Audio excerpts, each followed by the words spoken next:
যে তোর চোখে, বোবা কথাগুলো আজ ঠোঁটে, তোর হাতে রেখে হাত পা বাড়াই।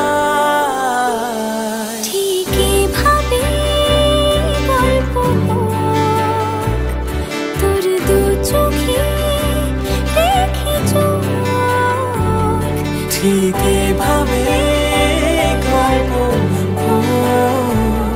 তোর দু চোখে রেখে চোখ। এই মরশুমে শুধু তো আমার গল্প,